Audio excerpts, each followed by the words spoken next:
deal with that crisis that has been caused by the COVID-19 virus. Now, Lucy, you are at a point where you're telling us about the how and your idea of having a more, this is not your idea, the CBC is all about that, a student-centered system rather than a teacher-centered system. How can this be, put in the context of homeschooling that everyone has to do right now? Okay, so, as Mr. Waswa had already explained in terms of what it is that you do and, catering for the different needs. So him is talking about homeschooling and their approaches that, that they do as homeschoolers. Now, as we are talking about bringing the school home. Yes, for sure. Which he has been doing probably, for years. So right now our crisis, because for me I'm thinking about the public schooling and the formalized, and I'm using that term loosely in this context, the formalized approach of learning, where you are moving. Now we have the students moving from institutions back to the homes.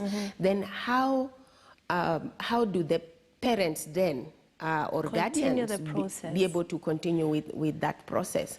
And there, for me here, I feel there needs to be some formalized structures. Okay. Number one, the schools themselves should find a way of being able to communicate with the parents. WhatsApps are there. I'm sure they are still communicating with the parents. Yes. So use that system. WhatsApp groups. Groups to be able to, for even the teachers, put them to task and let them create something weekly, where the parents can be able to support their learners. Right. And in this process, that's where I was talking about complementarity. Okay. We can pull in from what Mr. Waswa has shared in terms of how do we then empower the parents to be able to help their children.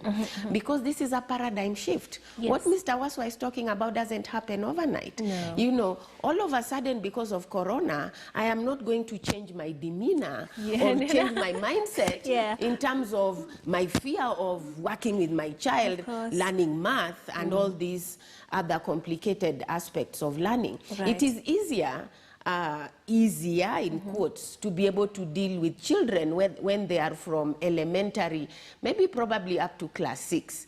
After that, things become a bit complex. For sure. Yeah, and even for me, I have a high schooler.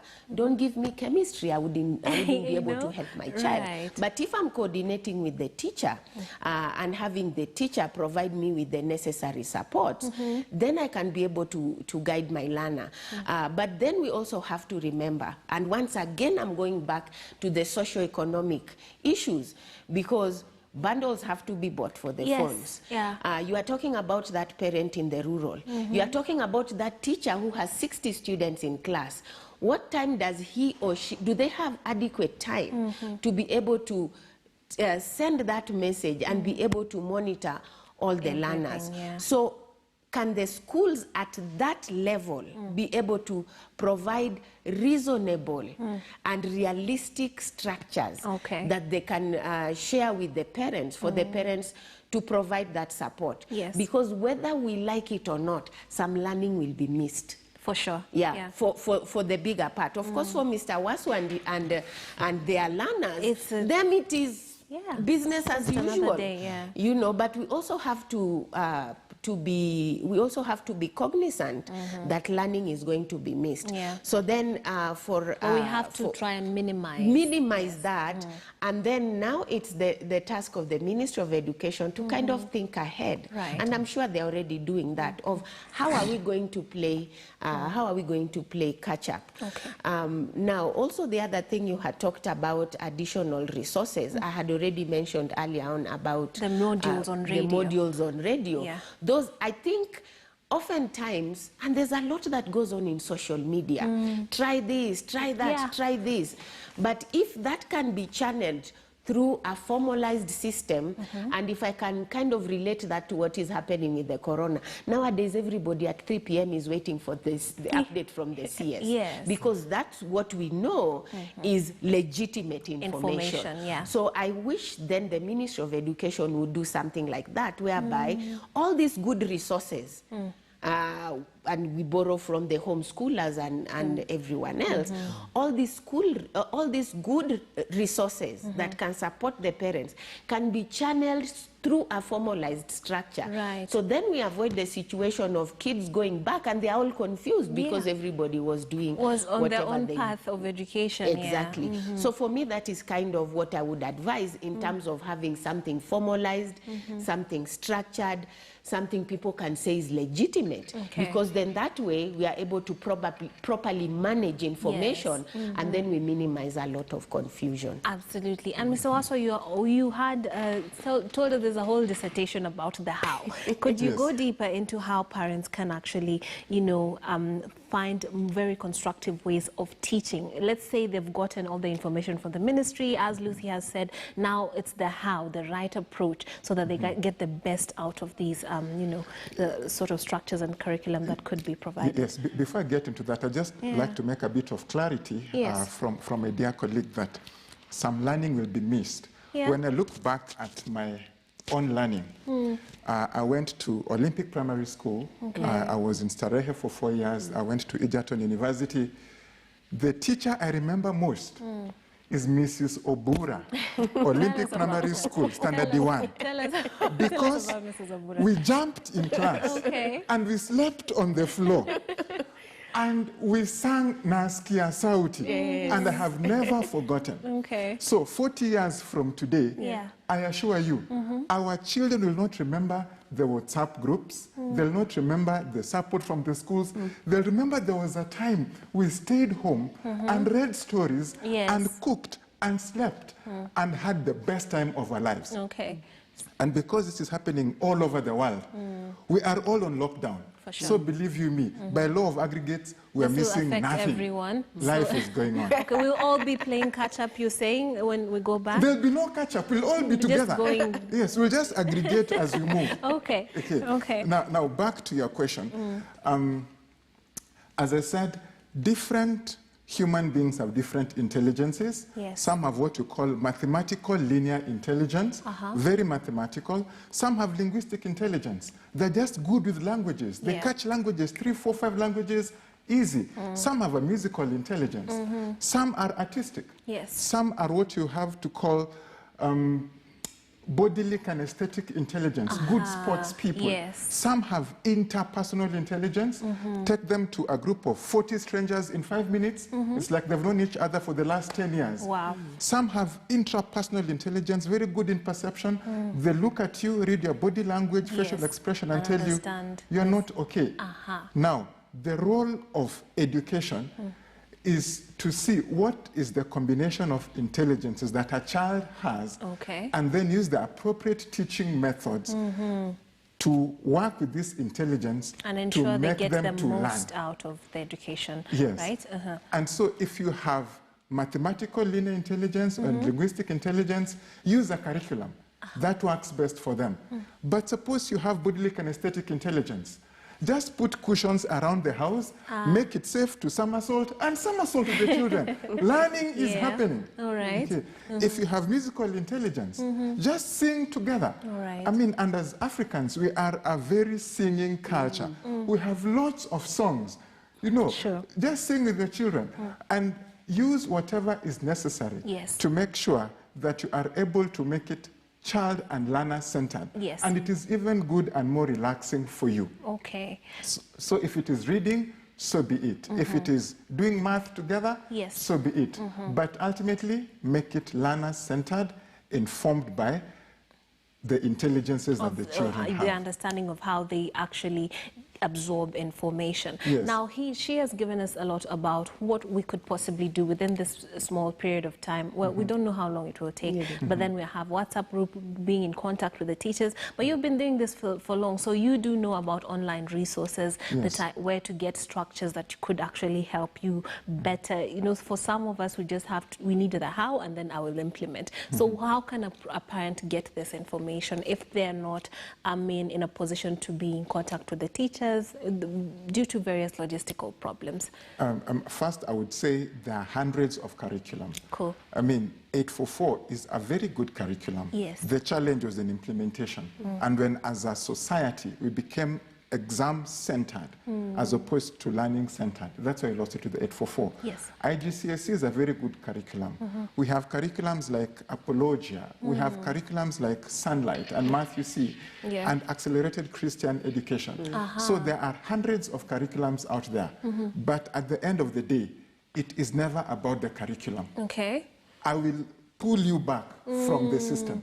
It is always about the child. Ideally, because that you are outside the system, so you never advocate for it. But then I'm trying to keep my kid as close as possible to what they are going to go back to. So I need you to tell me a curriculum, that a website, something that I can go to that is quite similar to what they're used to, and then so that when they go back to school, they're not totally disrupted from what they, and you know, confused about what is what. What I would say, and this would aggregate for all parents across the country. Yes. The books your child came with from school. Number one. When you have an hour, after you have played and made rice, now that she said chapati is for the bourgeoisie. Not necessarily. And ugali. And fried matumbo. Once you have played and had your thing, just take an hour and try to peek into those books. Right. That is more than enough. That's more no than more, enough. no less. The books they came with from school, those ones will work perfectly. Okay, now Lucy, this is bringing to the fore, during the break we had the analogy of we might have constructed a very good bridge, but it's causing traffic jam. So sometimes these things bring out problems that we should now, when you go back to the normal system of things, we should actually focus on, wait, this coronavirus thing brought to the fore certain problems that we have to have addressed. What are some of those that you would say are coming out right now? Well, because kids are now at home. And the challenges are numerous. First of all, if we look at just the learning itself, we have alluded to that severally in this conversation. Parents are really having a challenge in terms of how best can they support their kids. And with all due respect to what Mr. Waswa and the homeschoolers do, the reality is most of us are going back to structured systems. That is the reality. We can't run away from that. And the reality is the structured system has timelines. Right. There are exams that have to be done at a specific time because all this feeds into something else. When do people get into colleges? When do they get into universities? When do they get into other tertiary institutions? So whether we like it or not, that is the nature of life. So then how best do we then adjust to these situations? Now coming back to that, so there's the learning piece, and Mr. Waswa has already talked about then how do you make do of the environment in the house to be able to provide that kind of support.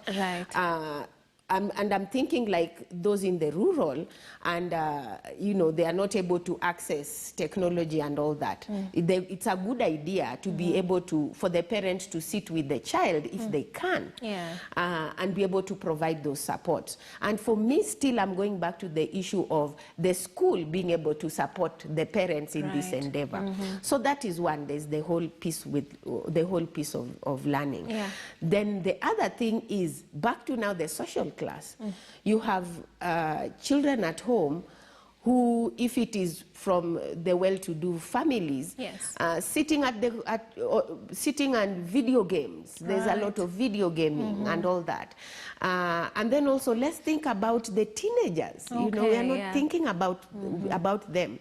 And what are they doing online if now they are at home and they have access to all these things that are out there? So then how do we better engage them? You know, and I think we can borrow a leaf from the homeschooling. Borrow everything. We'll borrow everything and put it within the formalized structure. How about that? So let us not be hesitant to engage our youth in the house.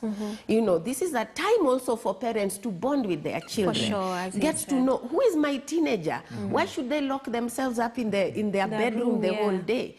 You know, for me, and hi to my son at home, I make him when it's time for meals, he has to be with me in the kitchen. He has to cut onions. He has to cut tomatoes.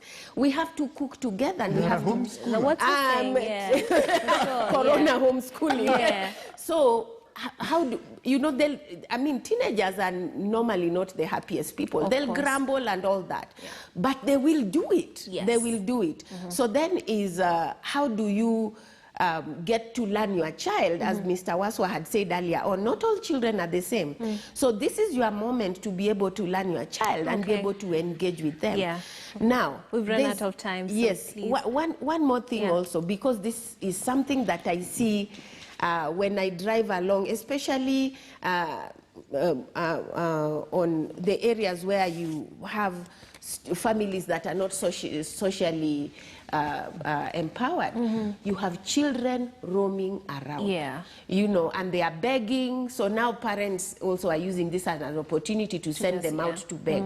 So then, once again, how can we support the parents with this structured approach for them to be able to help their children other than having them exposed outside and begging and doing things which are not helpful for them growing up? Absolutely. Thank you very much. That has been Lucy Wakiaga, who's an education expert, as well as Kanute Waswa, who is a part of the East African community of homeschoolers and himself a homeschooler for 14 good years. Thank you so much. Very riveting analysis right there. And hopefully we have learned a thing or two about how to do homeschooling the right way. Unfortunately, as we would love to go on, we have run out of time. So I'd say bye-bye. Stay safe. Remember, the guidelines have been given to stay safe from the coronavirus. I've been your host, Trix Ingado. Have yourself a safe and lovely day.